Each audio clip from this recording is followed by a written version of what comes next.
We are deeply disturbed that one of President Biden's first actions in office has been to rescind the presidential permit for the Keystone XL pipeline border crossing.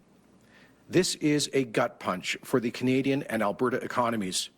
Sadly, it is an insult directed at the United States' most important ally and trading partner on day one of a new administration. Premier Kenney not mincing words about U.S. President Joe Biden revoking the presidential permit to the Keystone XL pipeline yesterday. And joining us tonight to talk about the future of our relationship with the U.S. is the president of the Canada West Foundation, Gary Marr. Thanks for joining us, Gary. My pleasure. You know, you have a lot of great experience working as an international trade minister as well as our province's representative in Washington. The premier really is leading with some frustration and some anger over this move, calling for sanctions. Is this the right tone for the premier? Well, let me say, first of all, I can completely understand what Premier Kenney's sentiment is. I think a lot of Albertans, a lot of Canadians feel the same way. And it's not just in Canada. The Wall Street Journal put out an op-ed piece by their editorial board today, really saying exactly the same thing as what Jason Kenney's talking about. So this is not restricted to him. He seemed really frustrated that there was no dialogue before this action came down by Biden. So what is the next step for Alberta and Canada's relationship with the U.S. after this action by Biden? I think it's important to note that a relationship between the Prime Minister and the President of the United States is a really important one. And important things can happen if two guys get along. And from all appearances, Mr. Trudeau and Mr. Biden seem to get along much better than Mr.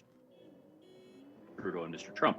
But I think it's significant that tomorrow's first call to a foreign leader by Joe Biden will be with the Prime Minister of Canada.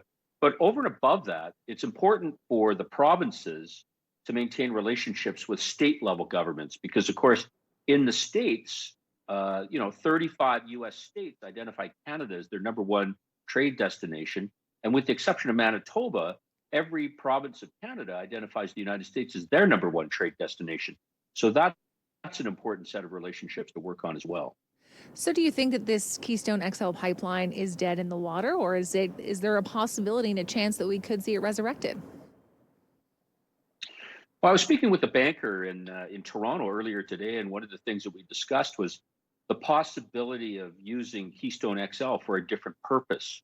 So earlier this year, you had Australia and Germany signing off on an MOU, and Germany agreed to buy hydrogen from Australia once they get a hydrogen fueling plant up and running. Now that solves the chicken and egg situation, because you can't have a plant without a customer and you can't have customers without a product to sell. So if Canada went to the United States and said, we want an MOU where you're going to buy hydrogen from us, that would allow a transition where you could actually start with the Keystone XL pipeline, use it for oil to begin with, but then change it over to hydrogen as the United States makes its transition to lower GHG emission types of energy.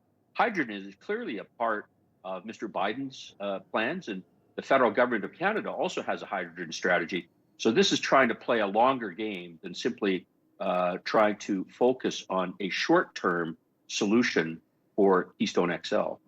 That's very interesting.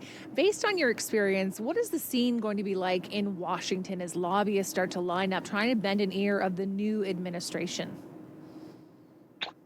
Well, first of all, I can tell you from my time at the Canadian Embassy, everybody there is working double time to make sure that our ministers from the Canadian federal cabinet are the first in line to see their counterparts in the United States. And so as appointees are made to cabinet and as they are confirmed by the Senate, that at that point, hopefully Canada gets in the door first. And it's obviously there's a lot of people. It's a long line of people that want to meet, the Secretary of Energy, the National Security Advisor, and other really, really important,